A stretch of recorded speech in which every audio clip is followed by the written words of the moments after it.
As we approach this magnificent anniversary, we see our American identity under a renewed attack. A generation after we fought and won the Cold War against the menace of communism, there is now a resurgence of the communist menace in our land.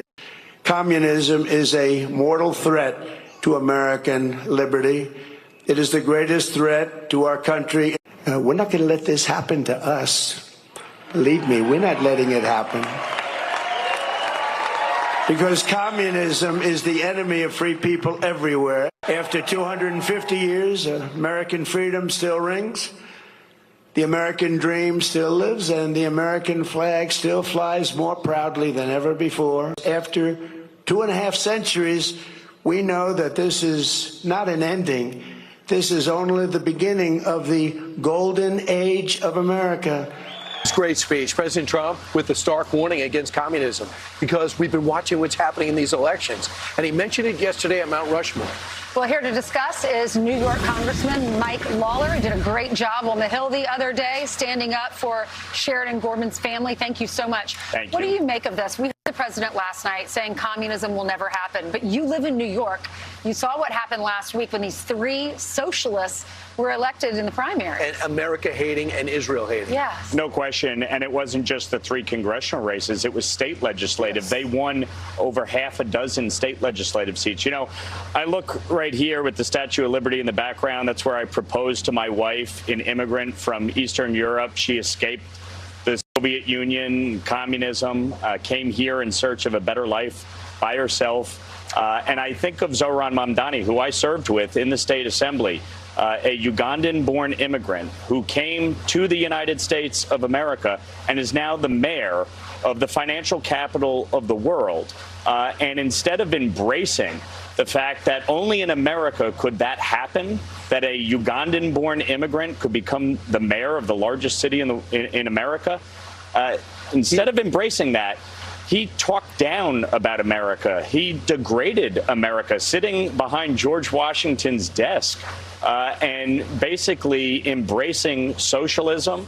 And, you know, frankly, I think really desecrating America's 250th anniversary in a way that our founding fathers certainly would never have envisioned when engaging and embarking on this experiment of freedom and democracy. Can we just play some of the sound, Congressman, real quickly, of what he said? He talked about us being a contradiction. Here he is. We see a city of contradictions within a nation of contradictions. We see the wealthiest country in the history of the world, one where children go to sleep hungry while the world's first trillionaire hungers for more. We see a nation whose immense wealth has been built by those with calloused, dirt-streaked hands, those who toil on factory floors and chisel into stone. And we see a nation that has allowed so much of that wealth to be held instead in the soft hands of a precious few.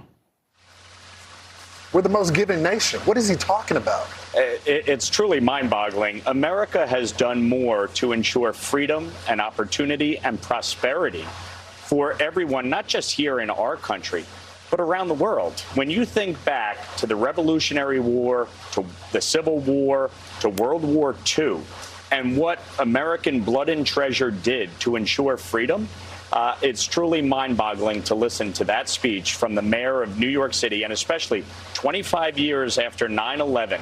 You think of Rudy Giuliani at Ground Zero, America under attack.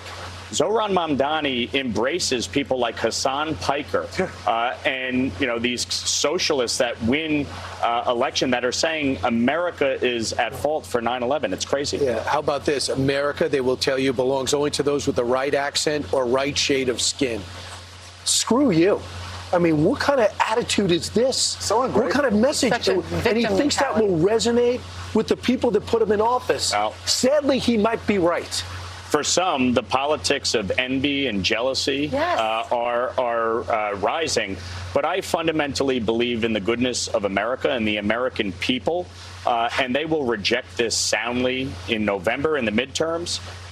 But more broadly, as we move forward and embark on our next 250 years, this is the greatest country on the face of the earth. And no matter our differences, no matter the politics of the moment, the fact is we should all be grateful for living in the United States of America. Well said, Congressman, and good luck in your election. I know every time you run is tough. It is. It'll be a fight, but we'll win. All right. Congressman Mike Lawler. Great to see you. Thank you. Congressman.